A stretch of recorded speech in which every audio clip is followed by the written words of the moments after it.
Eu sou o Leonardo e vamos dar início, então, à nossa apresentação. Muito bem. O tema de hoje é um tema relativamente extenso, então eu vou falar para vocês de maneira algo sucinta. E detalhes pormenorizados, vocês vão poder observar que durante a apresentação tem as referências que possam ser consultadas posteriormente.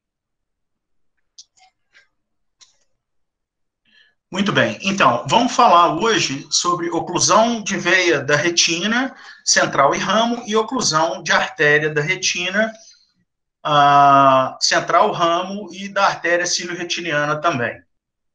A oclusão da veia central retiniana, ela é uma oclusão vascular de um ramo ou veia central da retina que resulta em possíveis alterações da visão e sequelas de longo prazo.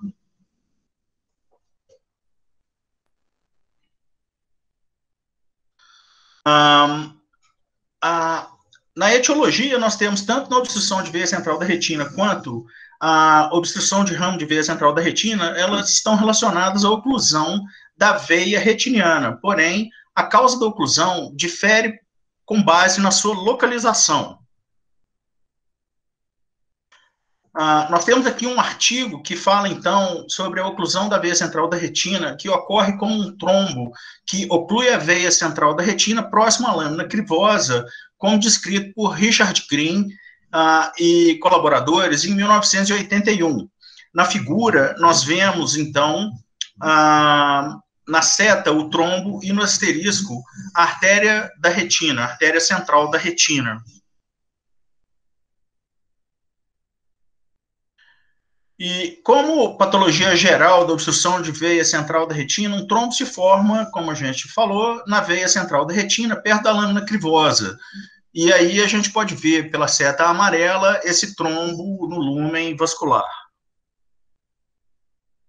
Já no caso do ramo de veia central da retina, ocorre quando há um trombo no ponto de cruzamento artério-venoso secundário à aterosclerose da artéria retiniana, causando compressão e oclusão desse ramo de veia retiniana, como descrito por Frangier e colaboradores em 1982.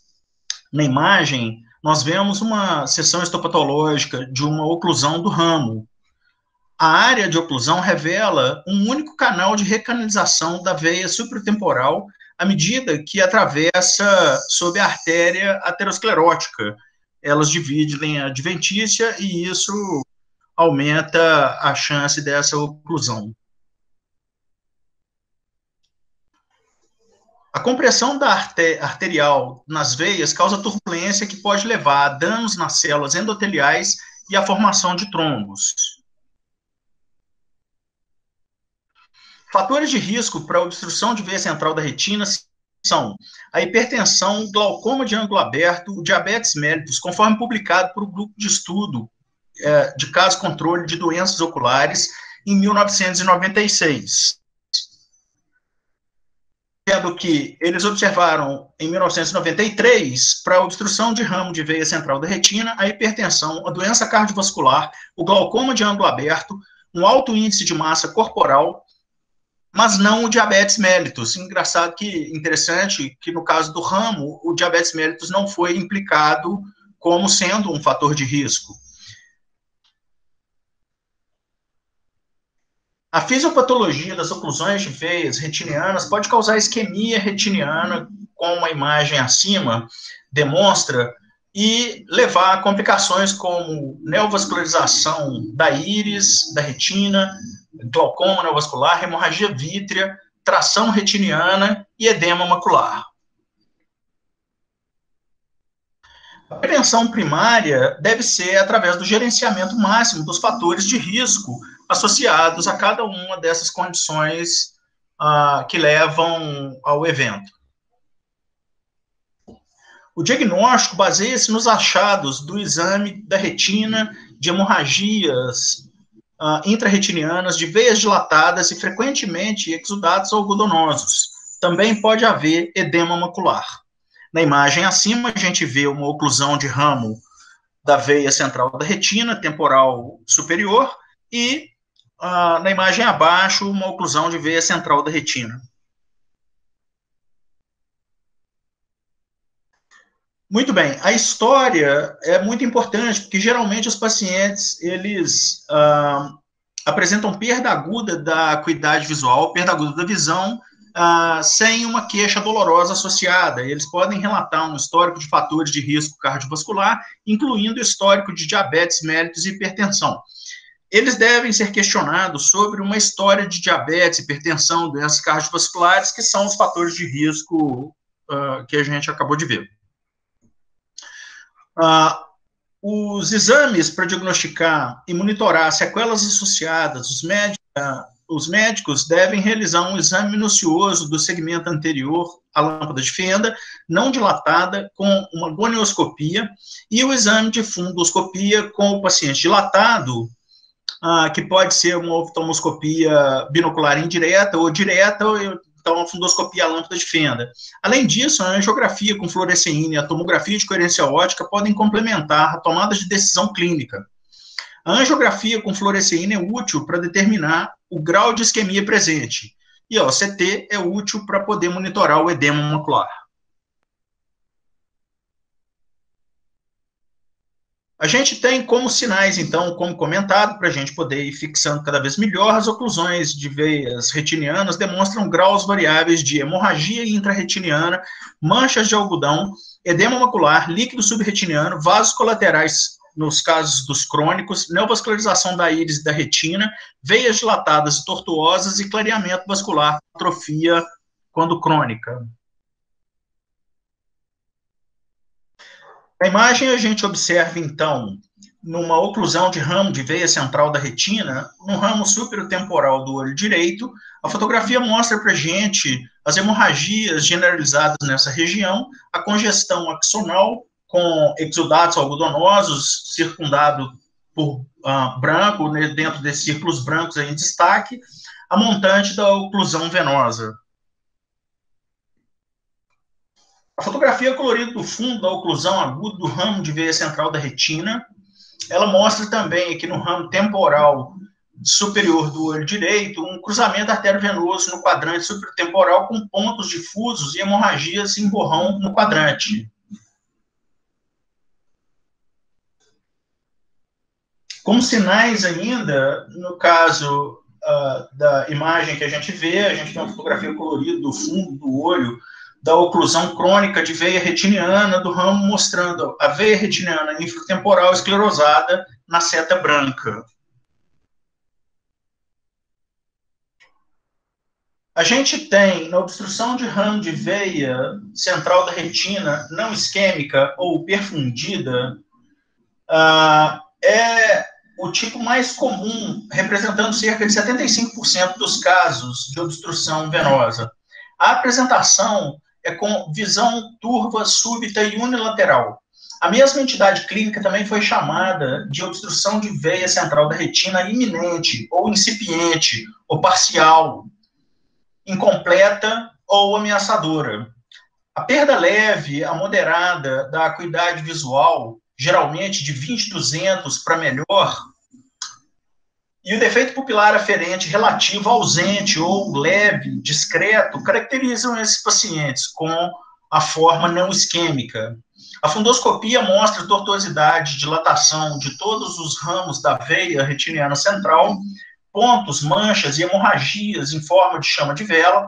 Em todos os quadrantes, os 4 quadrantes, há o acometimento pela obstrução, e mais numerosos na periferia. O disco óptico e a mácula apresentam-se edemaciados. Algumas manchas algodonosas, principalmente em pacientes hipertensos, podem estar presentes em associação nesses casos. Aqui a imagem dessa obstrução vascular, que mostram, num quadro agudo, que regridem ao longo de 6 a 12 meses, com colaterais do disco e alterações pigmentares da mácula, como achados residuais, e uma oclusão claramente não isquêmica. O acompanhamento inicial desses pacientes deve acontecer nos 3 primeiros meses. A conversão para obstrução de veia central da retina isquêmica ocorre em 15% dos casos, em até 4 meses, e 34% em até 3 anos. O paciente deve ser instruído a fazer contato se a visão piorar, pois isso pode indicar o desenvolvimento de isquemia significativa. Em casos que não tornam isquêmicos subsequentemente, o prognóstico é razoavelmente bom, com o retorno da visão ao normal ou quase normal em cerca da metade dos pacientes. A obstrução de veia central da retina isquêmica, ou seja, não perfundida, é caracterizada por obstrução venosa de início rápido, resultando em diminuição da perfusão retiniana, fechamento capilar e hipóxia retiniana. Os pacientes com obstrução severa da veia retiniana central geralmente apresentam perda visual grave. Geralmente, abaixo de 20/200, eles vão subitamente para a cegueira legal. Um defeito pupilar aferente bem marcado, com tortuosidade vascular severa e engurgitamento de todos os ramos da veia central da retina, com uma mancha profunda extensa no campo visual e hemorragias em forma de chama envolvendo a retina periférica e o polo posterior, com um edema de disco muito grave e hiperemia também do disco óptico. Aqui na imagem a gente pode observar a gravidade do quadro, e isso pode causar um vazamento vascular profundo, com rubeose íris e aumento da pressão intraocular. O prognóstico é extremamente ruim devido à isquemia macular. A rubeose íris se desenvolve em cerca de 50% dos olhos, geralmente entre 2 e 4 meses, aproximadamente 90 a 100 dias, e há um alto risco de glaucoma neovascular. A neovascularização retiniana ocorre em cerca de 5% dos olhos, Sempre que possível, os pacientes com obstrução de veia central da retina isquêmica devem ser examinados mensalmente por 6 meses inicialmente para detectar o início da neovascularização do segmento anterior, e a revisão subsequente deve durar pelo menos 2 anos para detectar a isquemia significativa e o edema macular. Aqui nessa tabela, a gente encontra uma comparação entre o quadro de obstrução de veia central da retina isquêmico versus não isquêmico, aonde a gente tem no estudo do Hayred e colaboradores em 1990, em que eles usaram os critérios iniciais para definir a obstrução de veia central da retina em isquêmica para acuidade visual, de conta-dedos ou pior, para campos visuais, a capacidade de ver apenas o alvo central do campo visual ou pior, para defeito pupilar aferente relativo presente e acentuado, na angiofluorescenografia, a obliteração capilar retiniana difusa bem marcada, e para a oftalmoscopia, as manchas extensas de exudados algodonosos. O eletroretinograma não foi usado como um dos parâmetros definidores naquele momento. Os achados de diferenciação mais confiáveis foram em ordem decrescente: o defeito pupilar aferente relativo marcado, o eletroretinograma, a perimetria, a acuidade visual, a angiofluorescenografia, que cabe ressaltar aqui a observação de que na fase aguda pode não fornecer informações satisfatórias devido ao obscurecimento causado pelas hemorragias. Um quadro muito grave, com muitas hemorragias, elas acabam obscurecendo o padrão angiofluorescenográfico da obstrução de veia central da retina inicialmente. Melhor do que a oftalmoscopia, sendo que a combinação entre o defeito pupilar aferente e uma alteração marcada de eletroretinograma pode diferenciar quase todos os casos de isquêmico dos não isquêmicos. Nós temos, então, como sintomas frequentes a perda de visão monocular central ou periférica, e o sintoma menos frequente, menos comum, o ofuscamento visual transitório ou assintomático. Nós temos aqui no diagnóstico clínico diagnóstico diferencial muito limitado com relação a essa entidade. Então, pouca coisa pode simular ou parecer com obstrução venosa retiniana. E as oclusões das veias da retina são frequentemente diagnosticadas apenas com a história bem colhida do paciente e um exame físico bem feito. Para procedimento diagnóstico, a angiofluorescenografia pode ser usada para determinar o grau de isquemia da retina e diagnosticar edema macular. Isso pode ser importante por razões prognósticas e prever o desenvolvimento de sequelas.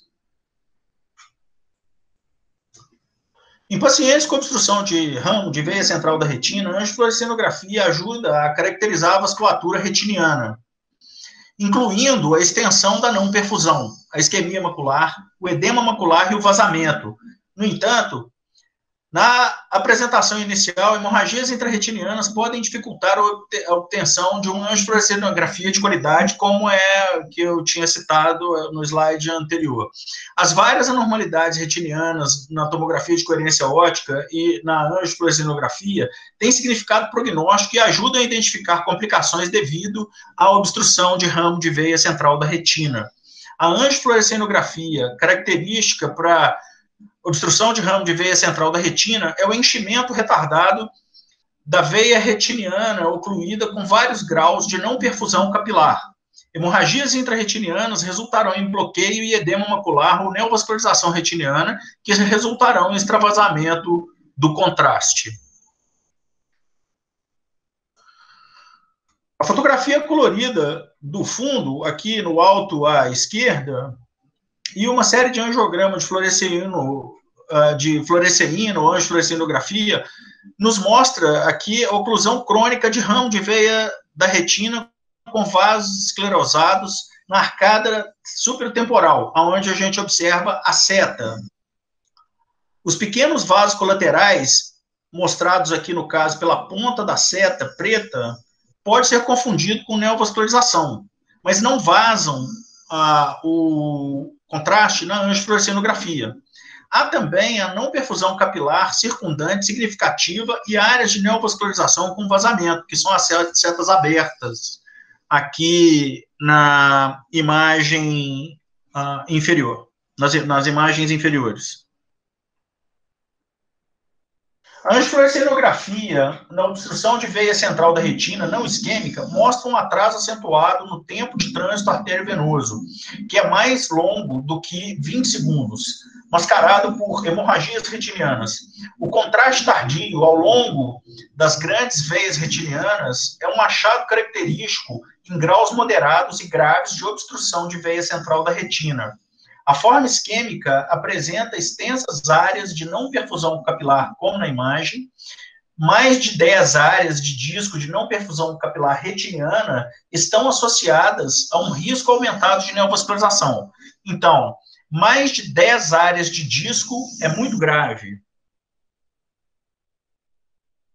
O estudo angiográfico com fluoresceína cronometrado, o exame de angiofluorescenografia, de preferência usando uma câmera de fundo de ângulo amplo, igual no instrumento Califórnia, por exemplo, pode documentar o grau de obstrução, a gravidade das alterações de permeabilidade capilar, após a resolução parcial das hemorragias intrarretinianas, a extensão da não perfusão capilar retiniana.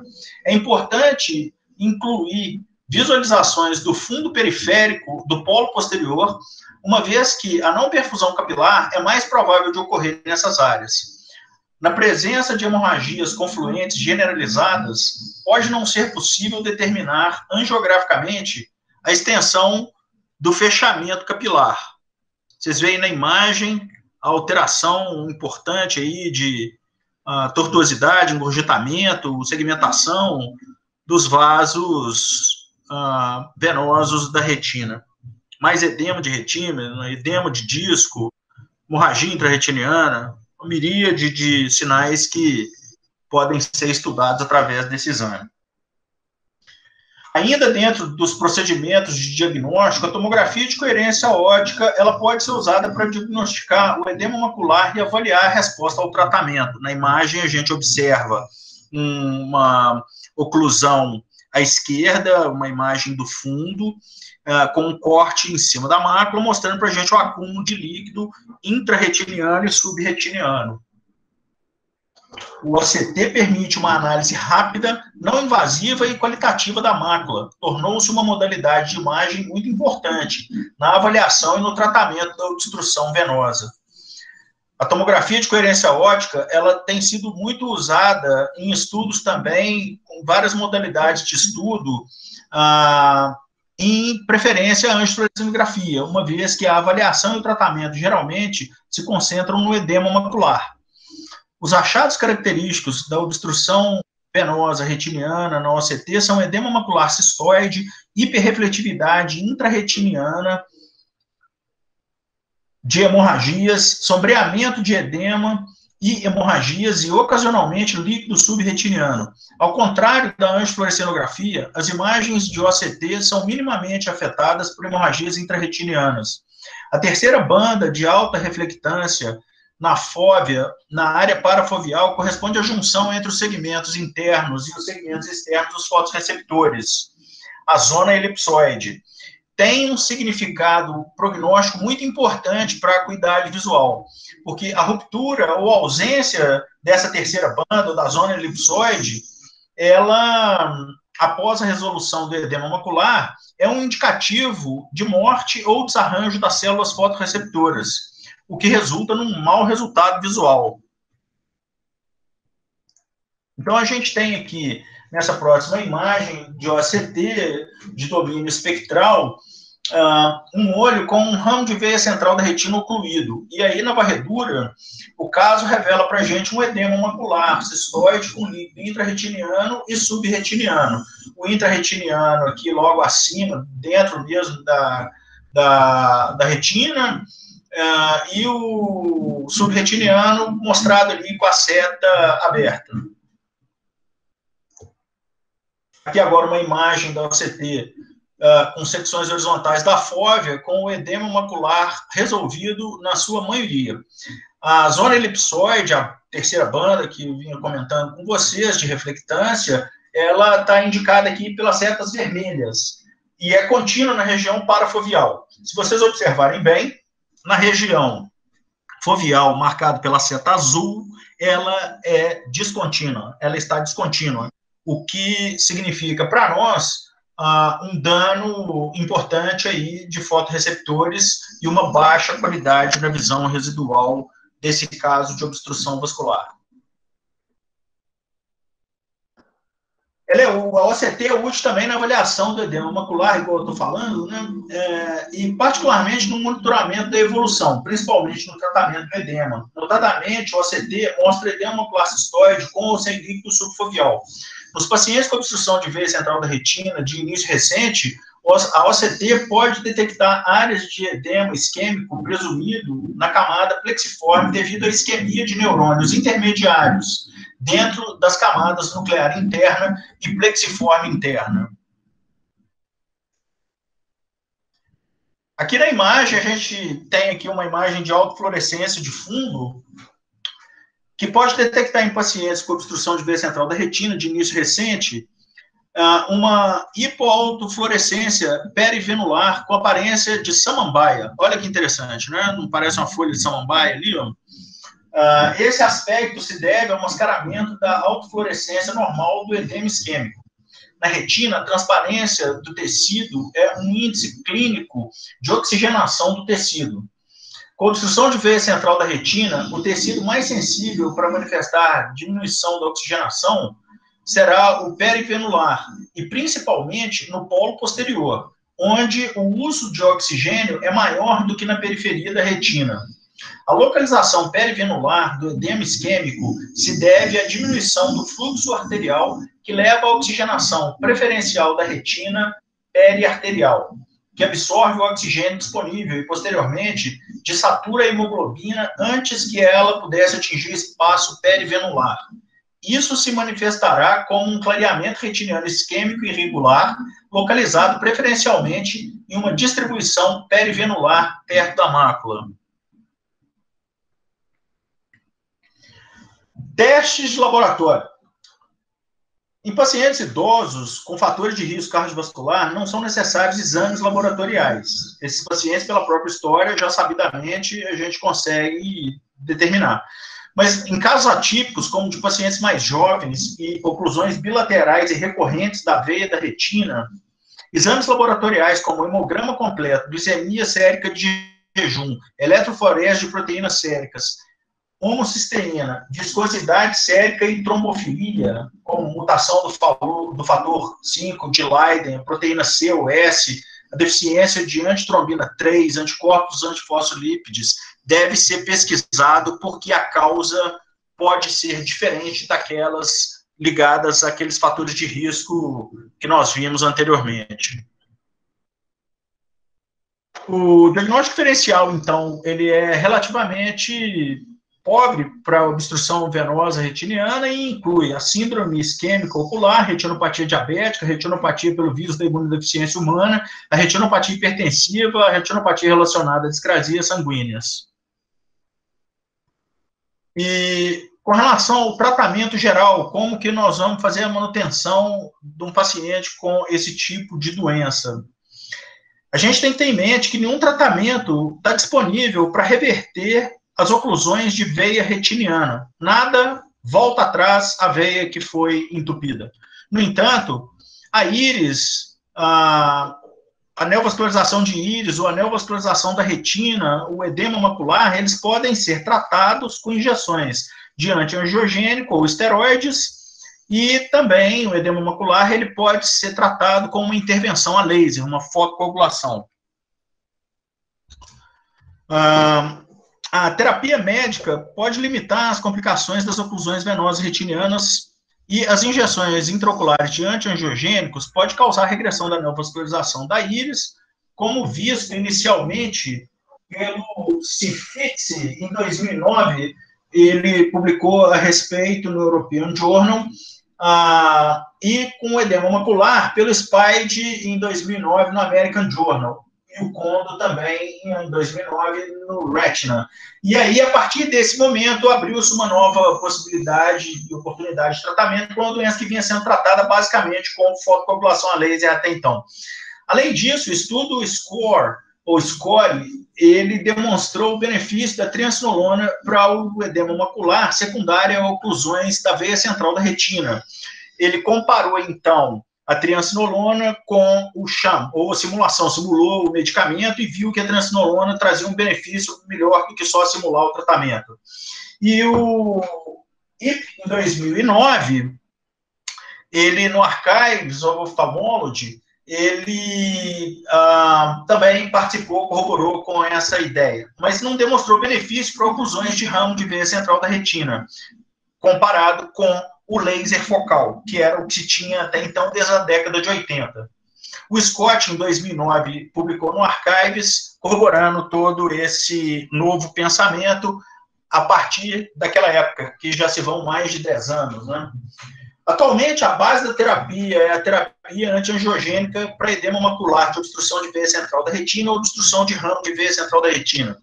Tanto ranibizumab nos estudos Bravo e Cruise, quanto o aflibercept no Galileu, Copérnicus e Vibrante, demonstraram ser eficazes no tratamento do edema macular. E isso foi um avanço sensacional para o tratamento dessa doença, com ganhos significativos nos resultados da acuidade visual e o edema de retina podendo desaparecer por completo com esse tipo de tratamento.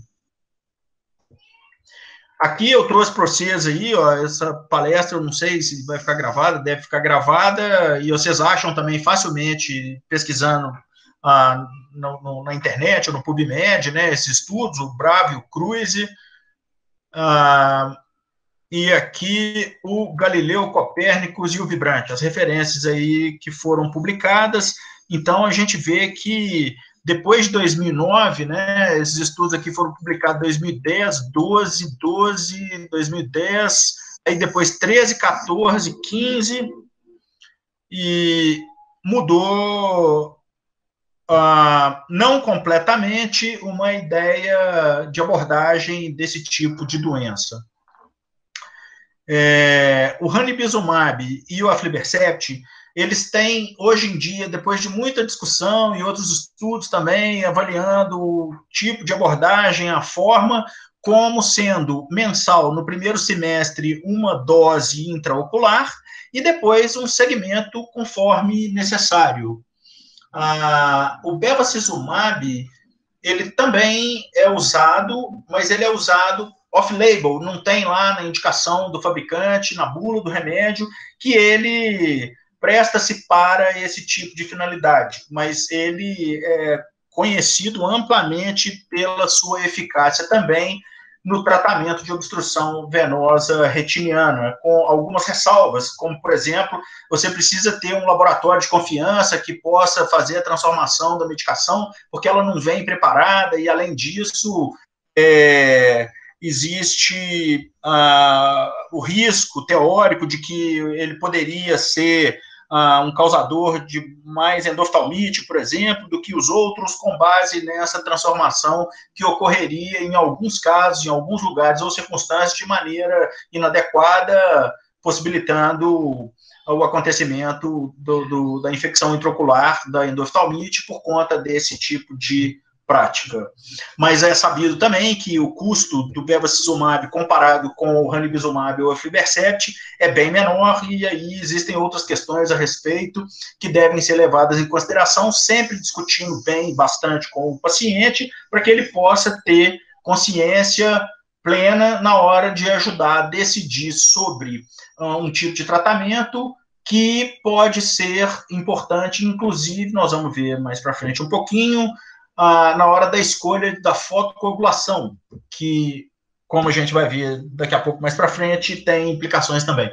E aí tem o Ozurdex também, que os implantes de esteroides, né, como implante de dexametasona, ele também pode tratar o edema macular, e são mais reservados como uma segunda terapia para aqueles olhos que se mantêm cronicamente com o edema, e aí com um quadro inflamatório associado, ele pode ser muito interessante, pode ser muito útil para os olhos com edema crônico, quando se evolui para essa fase, como eu disse, mais inflamatória da doença.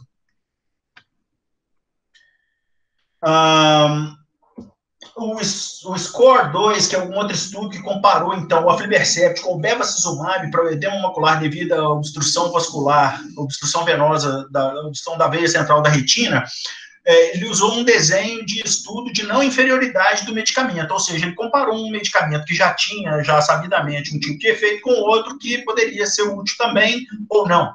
E aí, o ponto final, o endpoint que foi determinado para esse estudo, foram 6 meses de avaliação. E aí, o bevacizumab, ele não foi inferior ao aflibercept em relação à acuidade visual e espessura da mácula no ACT. Não cabe aqui agora a gente falar sobre as propriedades das moléculas do bevacizumab, do ranibizumab e do aflibercept, porque o aflibercept ele arma uma armadilha e ele tem uma ação contra outros fatores de crescimento vascular endotelial, fator de crescimento placentário, e aí ele dura mais tempo também. Então, essas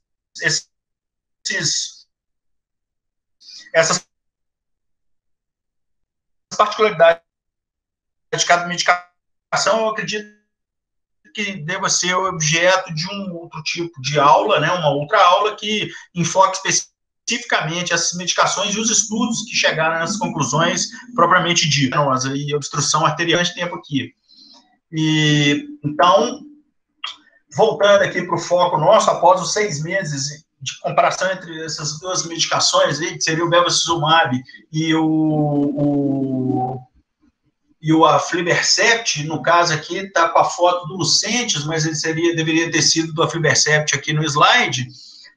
Após 6 meses, os que responderam bem foram divididos em esquemas mensais, e de tratamento e extensão, né, o tratar e estender, usando os medicamentos designados originais. Quem estava lá com a aflibercept continuou com a aflibercept, quem estava com o bevacizumab continuou com o bevacizumab. Não foi observada uma diferença significativa nesse regime de tratamento mensal, de tratar e estender para cada medicamento. E houve menos tratamentos para aqueles com o tratar e estender em comparação com os que foram tratados mensalmente. Então, isso também foi um outro benefício, né? Menos injeção é mais interessante, menos custo, menos exposição do paciente, né? Os pacientes que responderam mal aos 6 meses receberam tratamentos diferentes a partir de então. Aqueles olhos que responderam mal ao aflibercept, eles foram atribuídos o implante de dexametasona. E os que responderam mal ao bevacizumab foram atribuídos o tratamento com aflibercept. O número de pessoas que responderam mal foi pequeno nos dois grupos, e para fazer uma recomendação definitiva, esse número não foi tão importante quanto se pudesse determinar que uma coisa era melhor que a outra nesse sentido. No entanto, a acuidade visual foi melhorada nos dois grupos que passaram a receber os outros tratamentos subsequentemente. Muito bem, para poder fazer o acompanhamento médico, aí a gente volta lá no início do diagnóstico do paciente, né, com todas essas fotos bonitas aqui, dessas pessoas aqui, né, esse pessoal bonito da Fundação Elton Rocha, que fez o diagnóstico lá inicialmente, né, fez a história, o exame físico e os exames complementares, e aí tudo isso precisa ser feito de novo e de novo e de novo durante esse acompanhamento médico, que pode variar entre 6 meses e 2 anos, dependendo de cada quadro, né? E aí, na intenção de poder encontrar as complicações, principalmente, né, que seriam a neovascularização da íris, da retina, o edema macular, e observar sempre que o exame da íris deve ser feito sem dilatar e utilizando a gonioscopia também para poder tentar localizar neovasos de íris caso eles apareçam, bem como um exame de fundo do olho dilatado com angiofluorescilografia e, se necessário, também a tomografia de coerência óptica. Como eu falei, esse acompanhamento ele pode ir aqui mensalmente por 6 meses, o risco é mais alto para o desenvolvimento da rubeolose nos primeiros 90 dias, nos casos de isquemia severa, aquelas que a gente viu aquele quadro lá e que basicamente as pessoas pensam que possa ser acima de 10 diâmetros de disco de isquemia evidentes, e aí associado a um defeito pupilar aferente severo, e um eletroretinograma que possa ter uma onda B alterada. Pode-se adiar a angiofluorescilografia, como a gente falou anteriormente, nos casos em que as hemorragias da retina sejam muito intensas para permitir uma boa visualização da córeo capilar. A cirurgia laser, ela tem aqui como base um estudo de oclusão de veia central da retina que apoiou a fotocoagulação panretiniana para neovascularização da íris após a ocorrência do grupo de estudo M da oclusão de veia central da retina, publicado em 1995. Esse grupo não apoiava a fotocoagulação em grid para o edema macular. Interessante isso no relatório deles, relatório M, também publicado em 95. O grupo de estudo de oclusão de ramos de veia central da retina apoiou o uso da fotocoagulação em grid macular já num outro estudo, que é o grupo de estudo aqui do Branch Vein Occlusion Study Group, publicado no American Journal em 1984. Então, da década de 80 para frente, até o ano de 2009, aproximadamente, não se tinha uma outra possibilidade a não ser o embasamento nesse estudo, que não foi corroborado pelo estudo de 95, como a gente viu ali, mas também, entre não fazer nada e aplicar com base nesse estudo aqui, que foi um estudo importante, o tratamento era esse mesmo. E ainda hoje pode ser que seja, porque aí vem aquela discussão que a gente estava falando mais cedo, né, a respeito de, muito bem, é muito bonito nos trials a gente ter lá que nós vamos injetar antiangiogênico que custa algumas centenas ou poucos milhares aí de reais, né? E todos os meses chega lá e aplica a medicação durante 6 meses e depois vai acompanhando o paciente até que a necessidade apareça outra vez e continua aplicando. Tem gente que tomou aí 20, 24 injeções em 2 anos, 2 anos e meio, e então isso ou troca a medicação, coloca aquela outra que também custa, não é um custo efetivo muito barato para uma boa parte da nossa população, principalmente a gente que faz um trabalho dentro do Sistema Único de Saúde. Então, além disso, tem não só a limitação financeiro, social e cultural dos pacientes, como também as distâncias. Às vezes o paciente mora muito longe, ele andou 900 quilômetros para poder vir, e aí chega aqui, ele vai fazer um tratamento, todo mês tem que vir, aí vai voltar na semana que vem, poder fazer um controle, e toma angiofluorescilografia, mais OCT, etc. e tal. É muito importante se levar em consideração de que a fotocoagulação, baseada nesse estudo de 1986, aqui nesse caso do que está aparecendo na tela, e o outro de 1984, que determinaram que alguns pacientes poderiam se beneficiar entre não fazer nada ou fazer a fotocoagulação, vamos fotocoagular sim, né? É muito importante a gente ter essa distinção de que para onde, como e de quem que nós estamos tratando. E aí, individualizar o caso de cada pessoa através de uma história bem colhida, de uma anamnese bem feita, de uma conversa muito bem determinada, mesmo que às vezes o ambulatório é um ambulatório cheio e que a gente não tem muito tempo para poder ficar ali e tem muitos pacientes para poder serem atendidos e casos para serem discutidos, junto com os residentes, junto com os fellows, junto com os outros colegas médicos assistentes, ter um tempo importante destinado para cada paciente que requer uma decisão, que é uma decisão que vai ser determinante, não adianta nada. Eu só pego, paro, preencho aquele tanto de protocolo de papel, mando para a Justiça, mando para a Secretaria de Saúde, mando para o Poder Público, e o paciente vai embora e depois ele não tem como voltar nem daqui a 90 dias, né, para o glaucoma dos 100 dias lá, dos 90 dias,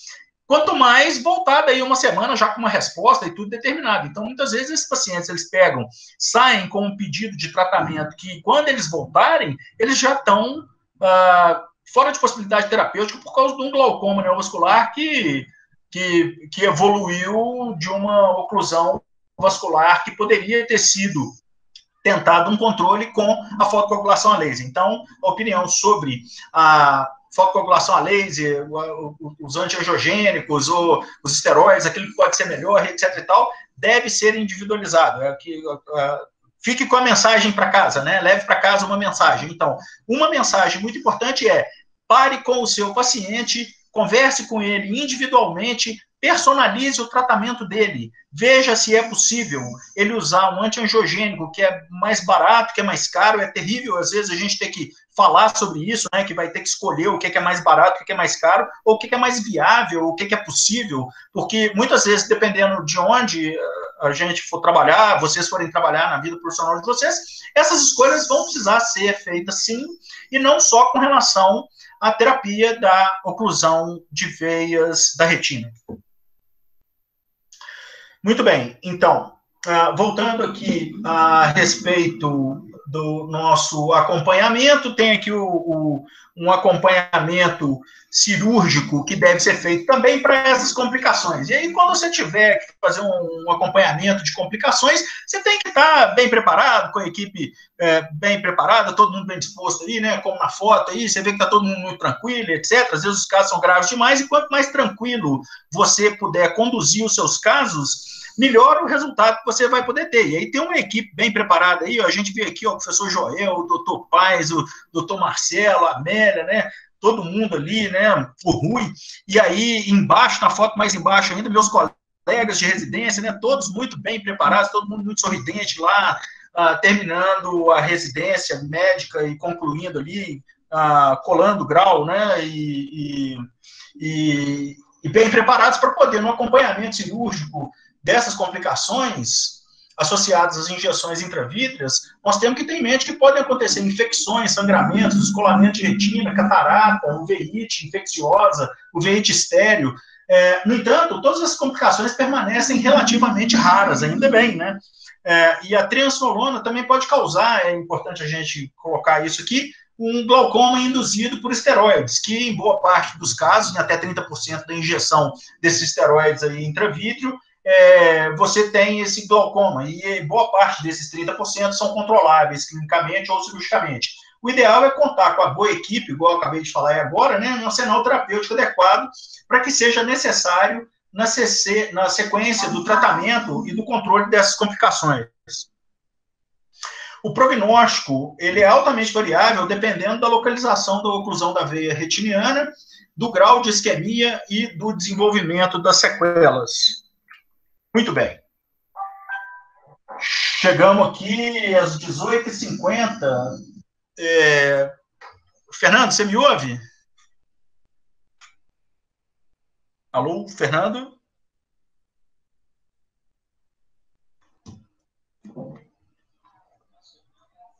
Pessoal, estou precisando de um feedback aqui para poder saber se eu continuo aqui com a oclusão de artéria retiniana hoje ainda.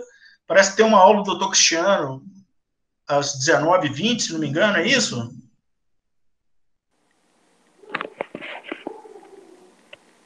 Alô?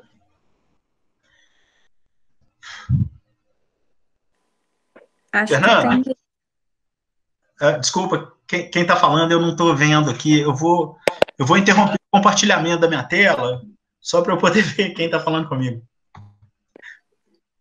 A aula do Dr. Cristiano, eu acho que é às 8h15. Às 8h15? É. Tá, quem está falando aí? Guilherme, R1 aqui. Ô, Guilherme.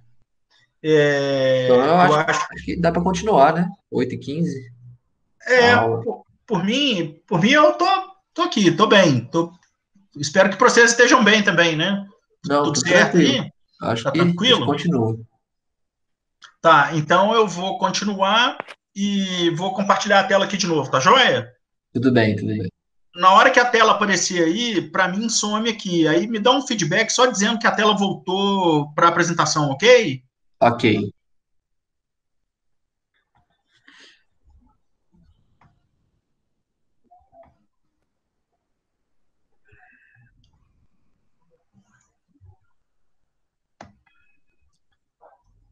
Tá aparecendo aqui, só não tá no modo apresentação.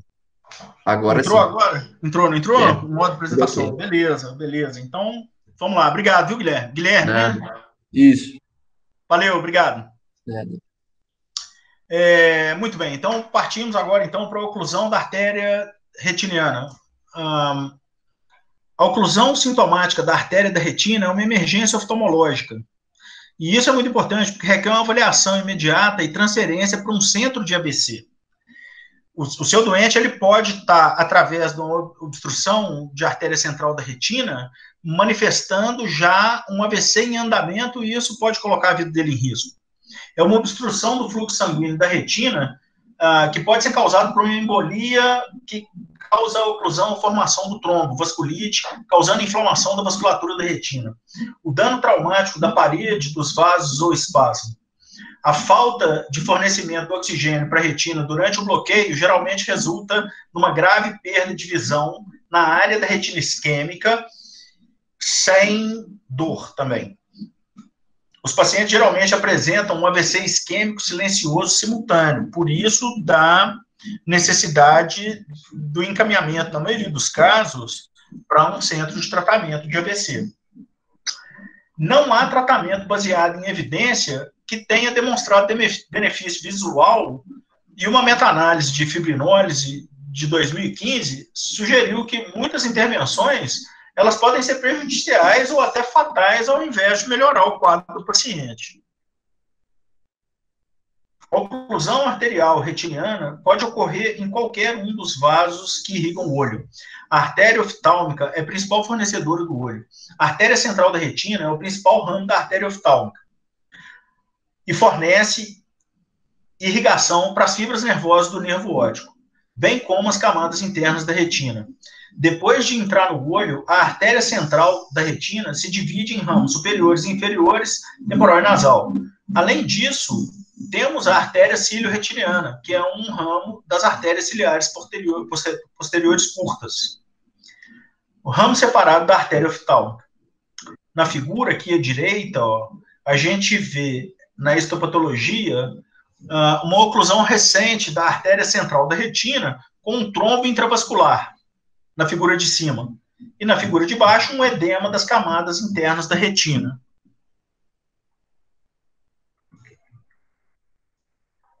O fluxo sanguíneo, através de qualquer um desses vasos, pode ser interrompido durante uma oclusão da artéria retiniana.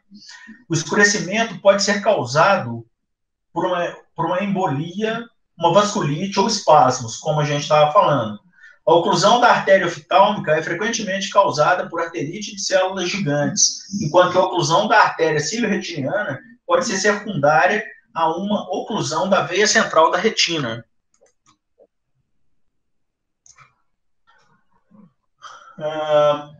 Devido à resistência da saída, por elas compartilharem ali a adventícia. É a arterite sistêmica mais comum que afeta vasos grandes e pequenos, geralmente na cabeça e no pescoço. Os sintomas clínicos comuns incluem cefaleia, alterações visuais e sensibilidade na área servida pela artéria temporal. Em casos bem caracterizados, o infiltrado de células inflamatórias mistas está presente na camada média, com uma ou mais células gigantes multinucleadas contornando a lâmina elástica do vaso, como na figura. Aí a gente vê na seta vertical apontando para baixo esse infiltrado de células inflamatórias. Com a inflamação contínua, o lúmen é reduzido e pode até ser totalmente obliterado, como a gente vê na seta fina, bem no meio da imagem.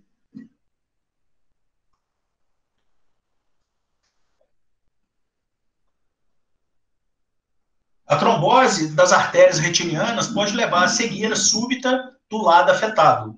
A inflamação pode se estender até a adventícia, o que a gente vê com as pontas de seta ali à esquerda.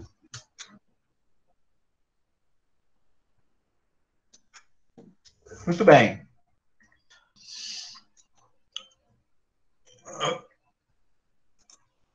Como fatores de risco aqui, ó, a gente tem nessa imagem bem ilustrativa, né, um cidadão como esse cidadão aí, né, idoso, sexo masculino, o hábito de fumar, hipertensão, obesidade, diabetes, hiperlipidemia, doença cardiovascular e coagulopatias.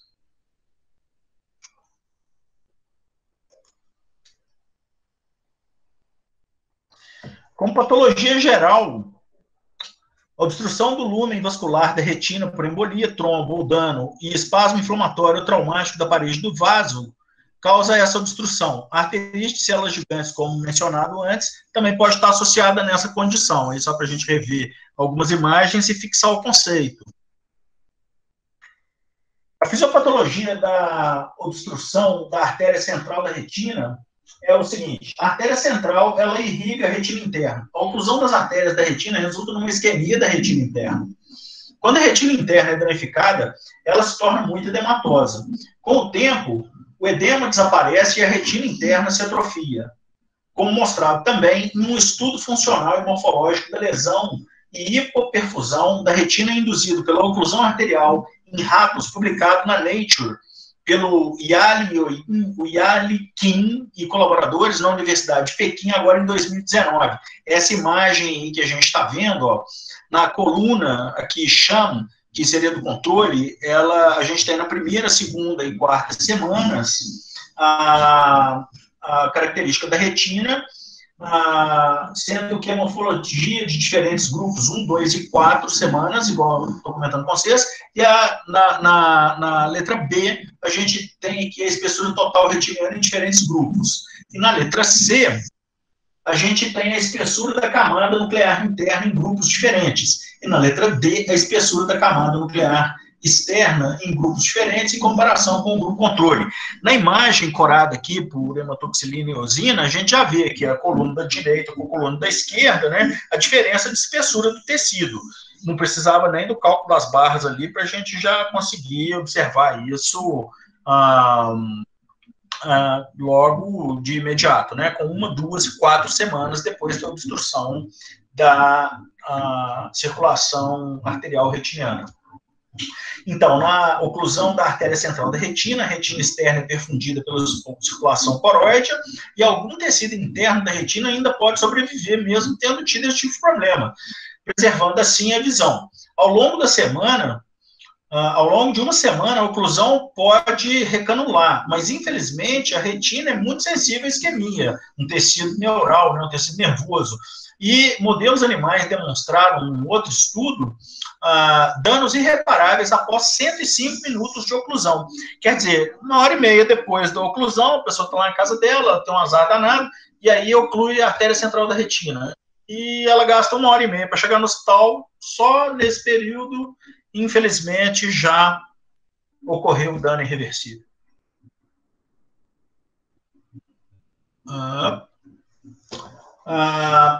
Muito bem, assim, essa perda de visão é frequentemente permanente, com apenas recuperação visual leve.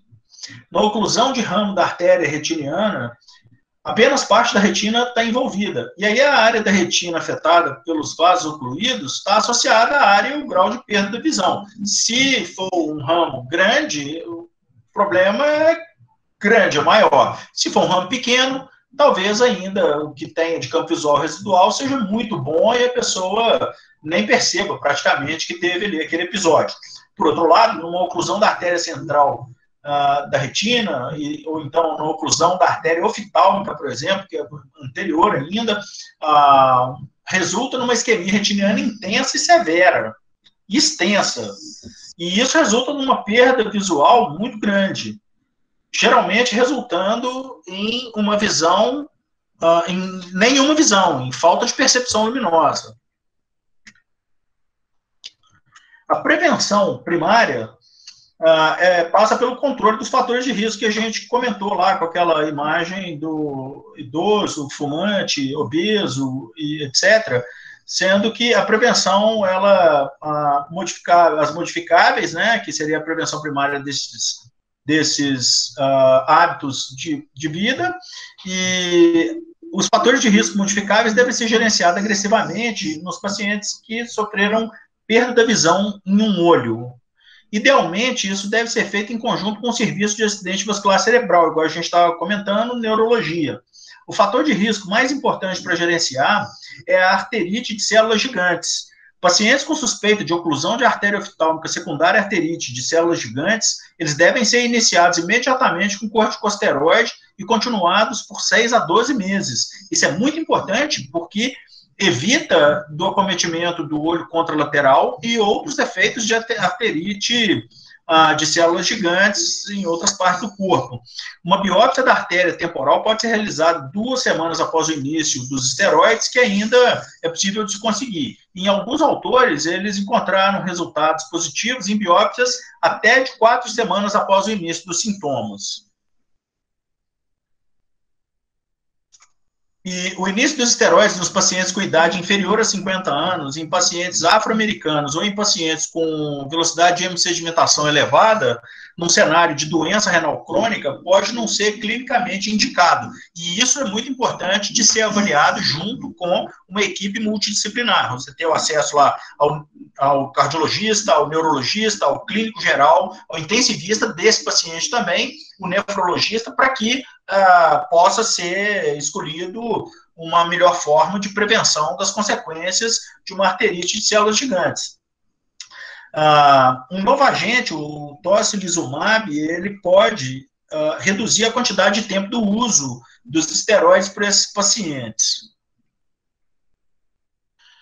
E aí, de novo, né, para o diagnóstico de oclusão de artérias retinianas, é muito importante a história. Sentou com o paciente, tem lá uma história em que ele vai te contar que descreve uma perda súbita, repentina, indolor da visão, que acontece em segundos. A acuidade visual pode variar dependendo da localização e da extensão da obstrução. A perda completa da visão, sem percepção de luz, deve levantar suspeitas de uma oclusão de artéria oftálmica. Desculpe. Pacientes com oclusão da artéria central da retina se queixam de perda visual em todo o campo de visão, enquanto aqueles com oclusão de ramo da artéria central da retina se queixam de defeito no hemicampo, então só em parte do campo visual onde foi acometido. Ainda dentro da história, um paciente que seja um paciente que tenha artéria ciliorretiniana poupada, ele pode ter uma visão de 20/20, ainda que tenha uma oclusão de artéria central da retina. A perda visual pode ter sido precedida por perda transitória da visão no passado, amaurose fugaz, nos casos de fontes embólicas. Então, o paciente tem tido aí, ó, quadro de amaurose fugaz, piora, melhora, num belo dia, oclui de vez, e aí um quadro mais severo, né? A perda repentina da visão em um paciente com mais de 50 anos de idade, de novo, deve levantar imediatamente a hipótese suspeita de arterite de células gigantes. É muito importante que a gente tenha arterite de células gigantes em mente, para que isso possa fazer parte do nosso diagnóstico diferencial. Os esteroides sistêmicos urgentes podem ser necessários para preservar a visão do olho afetado e impedir a perda de visão do olho contralateral, conforme eu havia comentado com vocês. Sempre atentar para os efeitos colaterais dos corticoides. O uso de corticoides em diabéticos, por exemplo, né, pode levar a uma descompensação aí da glicemia do paciente. Uma avaliação sistêmica da doença oclusiva vascular também é muito interessante. O encaminhamento para o cardiologista, o neurologista, né, o endocrinologista, os outros colegas também das outras especialidades que possam ajudar a fazer um controle adequado e necessário para esses pacientes. Os pacientes jovens, eles devem ser avaliados pela possibilidade de vasculite ou hipercoagulação, hipercoagulabilidade.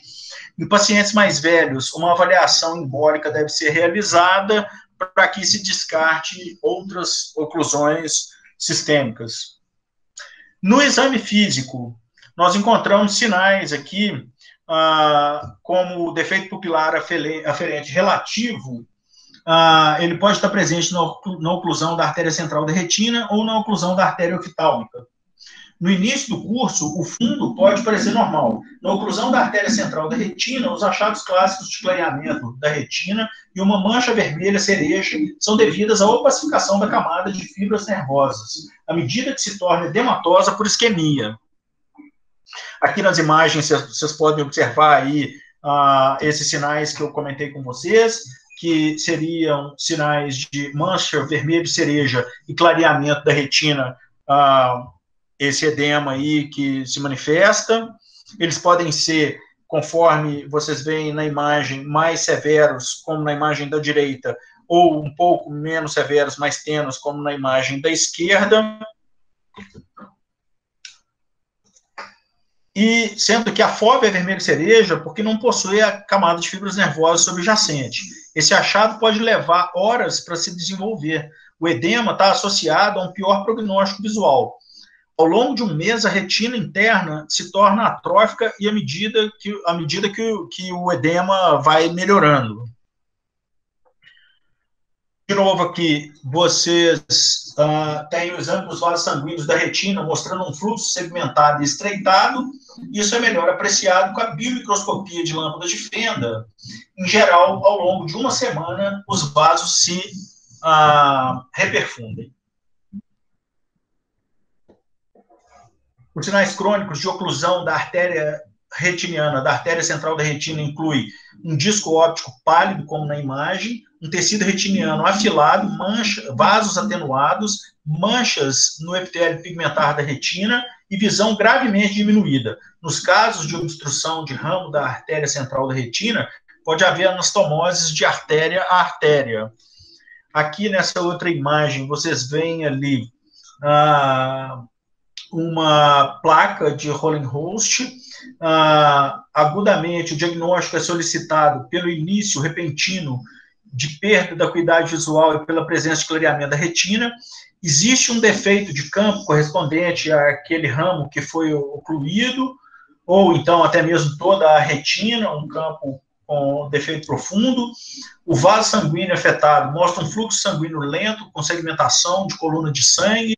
Pode haver uma lesão refratária dentro do vaso sanguíneo, como essa placa de Hollenhost aí que eu comentei no início desse slide, muito interessante ali de se ver a imagem, né, grave, não tão grave quanto uma obstrução de artéria central, mas já causa um dano na retina adjacente ali àquela obstrução. Uma lesão esbranquiçada dentro de uma seção do vaso sanguíneo, geralmente na ramificação, uma fibrina plaquetária, a placa calcificada grande numa doença vascular cardíaca, todas essas podem causar aí esse fenômeno de obstrução com prejuízo da visão. As artérias estão afinadas, as veias podem estar afinadas também, ou levemente dilatadas ou normais. Muito bem. Aqui, para o diagnóstico clínico da oclusão de artéria central da retina, com preservação da artéria ciliar, a gente vê ali imagens interessantíssimas, não é, de edema retiniano, ali, ó, todos os pacientes apresentavam oclusão da artéria central da retina com preservação da artéria ciliar, olha só, e a angiografia fluoresceínica documentou a perfusão persistente da artéria ciliar, nós vamos ver mais para frente na imagem dos slides mais de frente, e a gente consegue ver aqui nessas imagens uma área de perfusão ali indo em direção à mácula, o que pode garantir ao paciente uma boa visão.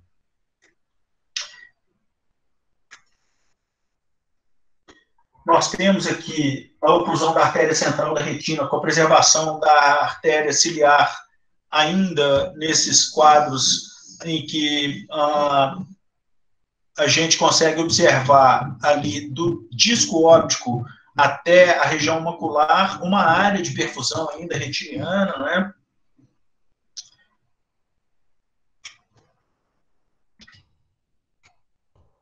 Mais alguns quadros aqui de obstrução de ramo da artéria retiniana. Nesses quadros, nesse caso aqui, a gente já tem só uma parte, uma segmentação dessa obstrução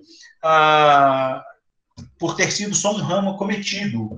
Uma obstrução da artéria retiniana, do ramo da artéria retiniana, ela se apresenta com clareamento retiniano superficial e uma distribuição geográfica da arteríola obstruída, como é o caso das oclusões da artéria central da retina. A maioria dos pacientes tem doença cardiovascular pré-existente. A causa mais comum é a embolia da artéria carótida. A ausência da placa intravascular visível ao exame não implica necessariamente uma causa não embólica, pois as placas podem se distalizar, ou seja, caminhando dentro do vaso e indo mais para frente naquele vaso. O prognóstico visual é relativamente bom, a menos que haja um fator sistêmico subjacente que aumente o risco de recorrência. Aqui são exemplos de oclusões agudas de ramo da artéria retiniana. A gente deve observar o clareamento agudo, então, da retina interna, que segue o curso do vaso obstruído. A extensão do clareamento depende do tamanho da arteríola. Em cerca de 1/3 dos casos, um êmbolo ou placa no nervo óptico pode ser identificado. Há uma mancha algodonosa de oclusão capilar superficial na imagem central inferior, ali indicada pela seta amarela. Então, vocês podem ver aqui, ó, que nas imagens de cima, um ramo da temporal inferior do olho direito, logo na imagem superior esquerda, na sequência, a imagem à direita dela aqui no temporal superior do olho direito, até o final, e depois embaixo, na temporal inferior do olho direito, na do meio e na temporal inferior do olho esquerdo, na imagem inferior direita.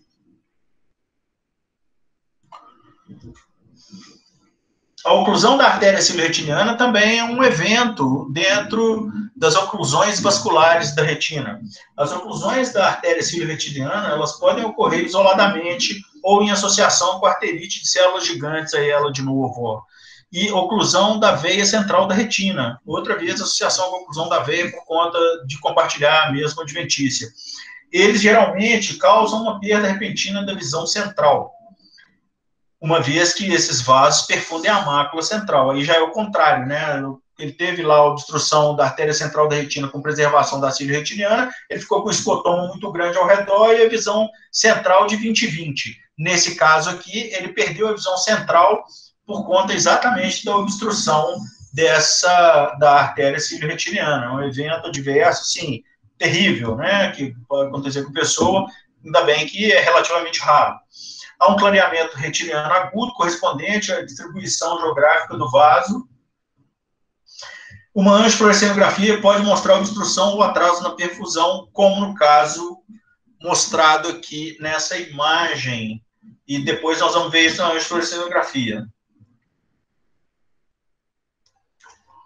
Muito bem, a gente tem aqui o clareamento isquêmico na fotografia colorida, ó, do fundo, na região ali que vai do nervo óptico até a região macular. Aqui é só para poder citar sobre a maculopatia média aguda paracentral, que entra como um dos diagnósticos diferenciais de obstrução vascular. E, então, a maculopatia média aguda paracentral é uma entidade recente descrita como uma banda característica de hiperrefletividade no nível da camada nuclear interna, na tomografia de coerência óptica, de domínio espectral aqui nessa imagem, sendo o infarto da camada nuclear interna devido à isquemia do plexo capilar retiniano profundo. É a provável etiologia dessa entidade descrita aí com o advento do ACT de domínio espectral. Muitas condições oculares sistêmicas, elas podem estar associadas com a PAN, incluindo a oclusão da veia da retina, né, veias retinianas, oclusão de artérias retinianas, retinopatia diabética, retinopatia de Putcher, retinopatia falciforme e até mesmo a catarata. Foi encontrada aí até em pós-operatório de catarata, né? Muito bem, como procedimento diagnóstico, a tomografia de coerência óptica revela a hiperrefletividade da retina interna em estágios agudos. A quantidade de edema da retina está relacionada ao prognóstico visual. Ao longo de cerca de um mês, a retina interna se torna atrófica e diminui. É o que a gente vê na imagem aqui ao lado, né? As duas imagens de cima mostrando um quadro mais agudo, lá no dia 24/2/2017, e já no dia 24/3/2017, você tem aí já uma diminuição, uma atrofia das camadas internas da retina, e uma diminuição do edema retiniano mostrada aí nessa retinografia colorida. Angiografia com fluoresceína mostra um atraso no preenchimento das artérias da retina e um tempo de trânsito artério-venoso atrasado nas áreas afetadas. O fluxo de sangue nas artérias da retina é muito lento. Há interrupção do fluxo de contraste na área de oclusão. A falta completa de preenchimento dos vasos da retina é muito rara. O leito vascular da coroide enche normalmente. O preenchimento tardio da coroide deve apontar para uma obstrução da artéria oftálmica ou carotídea. Na imagem da esquerda, a oclusão da artéria central da retina com enchimento tardio da artéria após 96 segundos da injeção do contraste. E à direita, a angiografia fluoresceínica demonstrou a perfusão persistente da artéria ciliar, que eu tinha comentado com vocês nos slides anteriores, poupando parcialmente a fóvea. A gente pode ver pelas setas amarelas ali, ó. Observe a presença de enchimento venoso retiniano emanado da circulação ciliar. Interessante, né?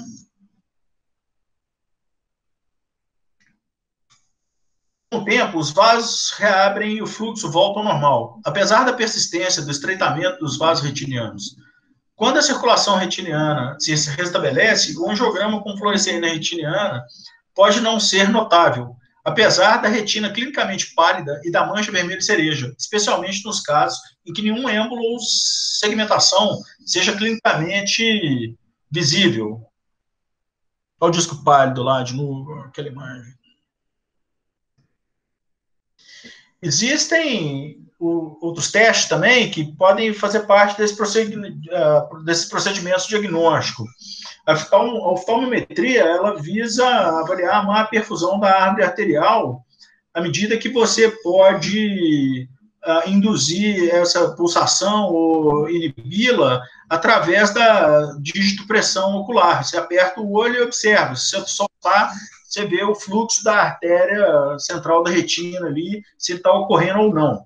O eletroretinograma mostra uma diminuição característica da onda B, e isso é devido à isquemia retiniana interna.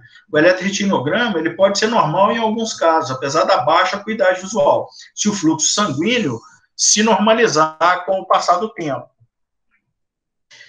Para testes de laboratório, nós temos aqui uma taxa de sedimentação, de velocidade de hemossedimentação, e proteína C reativa e hemograma completo com plaqueta deve ser obtido em pacientes com mais de 50 anos de idade que apresentem sintomas de arterite de células gigantes, porque isso pode indicar, no caso da alteração, o aumento desses exames, a ocorrência da doença e o início precoce daquele tratamento que a gente estava falando com a instituição dos esteroides.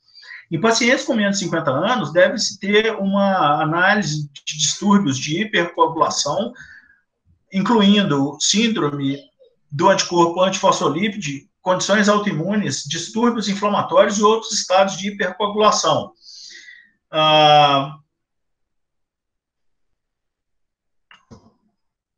Em indivíduos idosos, a aterosclerose e os êmbolos são a causa mais provável da isquemia.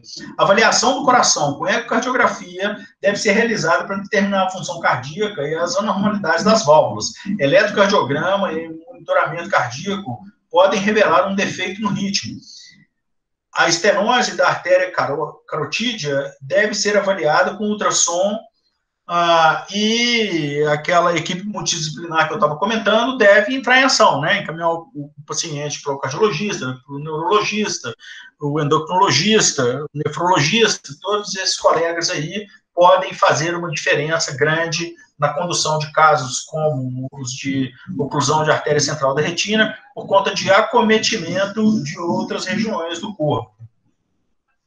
Na oclusão do ramo da artéria central da retina, nós temos clareamento setorial no caminho desses ramos, como a gente está falando aqui ao longo de toda a apresentação, como patognomônico. Então, encontrou lá na OBI um ramo que tem um edema na sequência daquele ramo e ainda uma plaquinha lá obstruindo aquele ramo. É a obstrução de ramo da artéria central da retina. A oclusão da artéria central da retina, a gente tem aí o relato de enchimento e branqueamento dos 4 quadrantes, com visão geralmente entre 20 e 200 e movimento de mãos, naqueles exames que a gente tinha falado anteriormente. Como diagnóstico diferencial da oclusão de artéria retiniana, nós temos aqui a oclusão da artéria oftálmica, que apresenta achados da artéria da retina e não perfusão vascular da coroide. Ou seja, você tem lá um quadro que não está perfundindo a coroide, associado àquela edema, a mancha vermelha cereja na mácula, um sinal de não perfusão da retina, porém sem a perfusão vascular da coroide, precisa-se fechar o diagnóstico, chegar à conclusão de que possa ser uma oclusão da artéria oftálmica, que a visão, muitas vezes, é até de não percepção de luz, né? A pessoa nega a percepção de luz num quadro muito severo. Não tem a mancha, perdão, eu disse da mancha vermelha de cereja, mas não há mancha vermelha de cereja, porque a perfusão da coroide também está ocluída. A intoxicação por monóxido de carbono é um outro diagnóstico diferencial.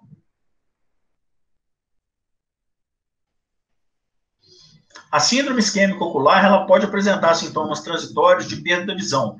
Pode haver injeção conjuntival e neovascularização do segmento anterior e posterior, com inflamação da câmara anterior ou vitreite. Um edema do nervo óptico e hemorragias retinianas também são frequentemente observados. A doença carotídea é a causa mais comum. Tratamento geral, de novo aqui, a oclusão aguda da artéria retiniana sintomática deve levar ao encaminhamento emergente e imediato para um centro de AVC próximo. Esse paciente pode estar fazendo aí um AVC isquêmico em associação com essa oclusão de artéria central da retina. No entanto, as evidências são limitadas para os casos de oclusão de ramo da artéria central da retina. Então, no caso da oclusão de ramo, é mais... é menos urgente, né, que a gente precise de uma avaliação dessa natureza. Mas no caso da oclusão da artéria central da retina, a gente precisa ficar atento com a necessidade da avaliação para um centro de AVC para esses pacientes. A oclusão da artéria retiniana é uma emergência ocular, como a gente está comentando, né? Os pacientes devem ser encaminhados, então, para esse centro de AVC mais próximo, para um tratamento imediato. E não há terapias baseadas em evidência, assim como a gente falou logo no começo da apresentação, que demonstram uma eficácia na melhoria dos resultados visuais. É um método de estudo, e um meta-estudo, uma meta-análise, um estudo de meta-análise sugeriu que algumas terapias, elas podem ser piores do que o curso natural da doença. Então, a gente tem aqui que a aplicação do TPA, do fator ativador do plasminogênio tecidual, ele romperia o coágulo, e isso foi avaliado num estudo Eagle. Ele foi um estudo controlado, randomizado, comparando a fibrinólise intraarterial com placebo. O estudo não recomendou o TPA intraarterial para obstrução de artéria central da retina no quadro agudo, por causa devido à hemorragia intracraniana sintomática significativa sem evidência de benefício visual. O estudo foi encerrado precocemente devido aos efeitos adversos do TPA. Então, muito perigoso, né? Pode levar o paciente à morte. Um estudo controlado, randomizado, comparando o TPA intravenoso com placebo, não mostrou benefício visual de curto prazo melhorado quando administrado em 6 horas após o evento. Mostrou alguma melhora, mas isso não foi sustentado. Não houve benefício visual a longo prazo e a hemorragia intracraniana foi uma reação adversa observada no pequeno estudo. Embora meta-análises recentes de estudos de observação possam sugerir que há um benefício leve com o uso do TPA intravenoso, quando administrado em até 4 horas e meia depois do início dos sintomas, eles também relataram várias fatalidades associadas ao uso do TPA. E aí, sua análise também sugeriu que tratamentos conservadores, como massagem ocular, paracentese, hemodiluição, poderiam levar a piores resultados, porque a gente vê também que a massagem ocular é uma terapia conservadora que, teoricamente, pode fazer com que o êmbolo viaje mais distante para reduzir a área de isquemia. Uma lente de contato de 3 espelhos, ela deve ser aplicada no olho e a pressão é aplicada por 10 segundos para obter a pulsação da artéria da retina e a interrupção do fluxo. E aí você interrompe o fluxo, e em seguida você libera por 5 segundos. E isso, teoricamente, faria com que essa interrupção mais a liberação do fluxo fosse empurrando o êmbolo cada vez mais para frente e o tecido ali que tivesse sido acometido inicialmente pudesse ser reperfundido. Nem sempre isso acontece e o paciente chega também, muitas vezes, além de 1h30 do início dos sintomas, né, do evento, que foi aquilo que a gente viu naquele estudo lá anteriormente, aqui na apresentação. Em estudos experimentais, 105 minutos depois já tem dano irreversível da retina do paciente. Então, tem também a possibilidade aqui, ó, de maneira semelhante, aplicar a paracentese da câmara anterior para poder tirar aí entre 0,1 e 0,4 ml do humor aquoso da câmara anterior, usando uma agulhinha de insulina, que seja. Teoricamente, essa paracentese diminuiria a pressão intraocular e poderia permitir que o êmbolo se movesse também, mais para baixo nos vasos e se afastasse da artéria central da retina. São medidas meio desesperadoras, né? Você vê que a tentativa é de fazer o êmbolo andar mais um pouco e melhorar uma perfusão que muitas vezes já passou daqueles 105 minutos lá, né?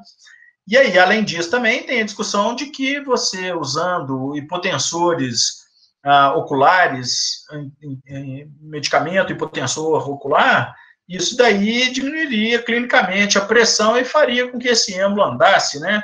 Mas nada disso funciona, nada disso tem estudo que corrobora e que mostra que há uma evidência robusta no sentido de que o tratamento possa ser minimamente eficaz.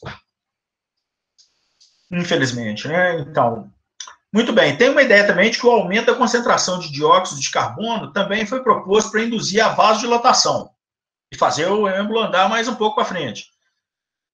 O paciente é instruído a respirar em uma bolsa para aumentar a concentração de dióxido de carbono. Alternadamente, um paciente pode receber uma máscara de oxigênio para tentar aumentar a perfusão de oxigênio através da circulação coroidal. Então, sempre que a gente tem um montão de alternativa de tratamento e proposta daquilo que se possa fazer para melhorar uma condição que normalmente não melhora muito bem, nem com uma, nem com outra, nem com uma terceira proposta, essa condição ainda continua sem tratamento, né? Muito bem. Sendo que ainda tem aquele estudo lá que mostrou que essas medidas aí, elas podem, além de não melhorar, elas podem acabar agravando o quadro, né? Bom, complicações, né? As complicações aqui, então, da obstrução de artéria retiniana, nós temos aqui a neovascularização da íris, da retina, ou do ângulo, do seio camelular, são complicações comuns após a oclusão da artéria central da retina.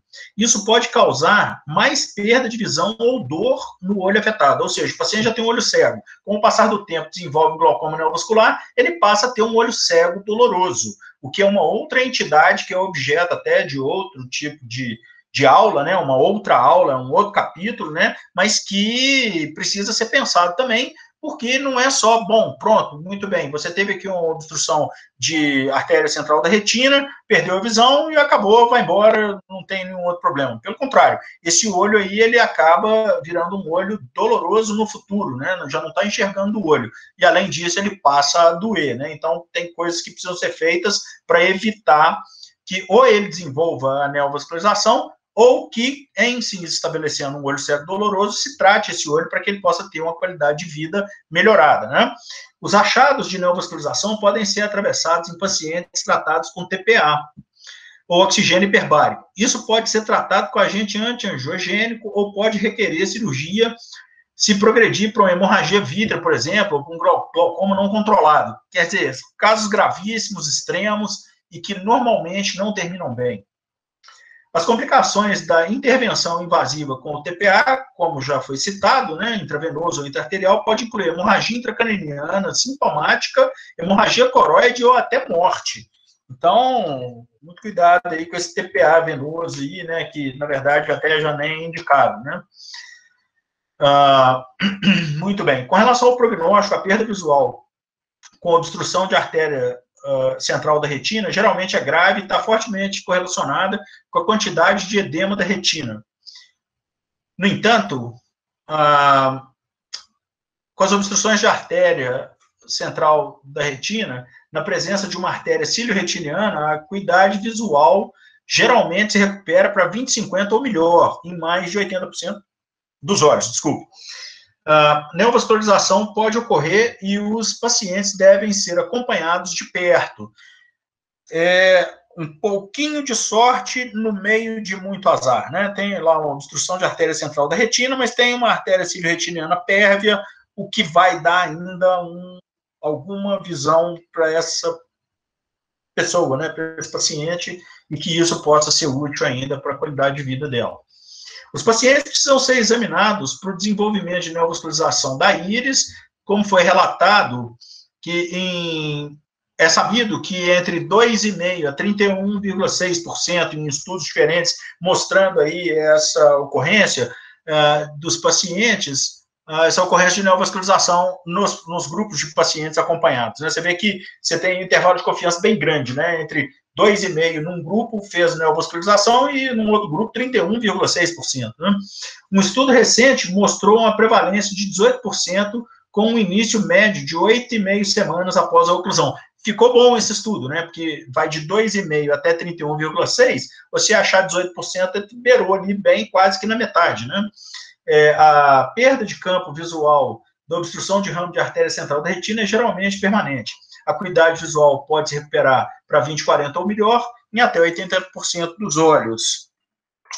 E assim, eu agradeço muito aí a atenção de vocês e termos estado juntos durante essa 1h30 de apresentação.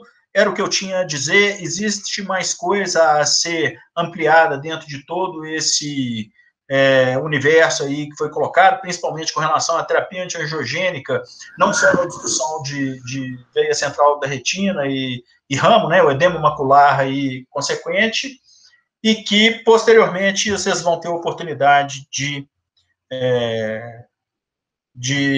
aprender. Mais uma vez, muito obrigado. Eu vou interromper aqui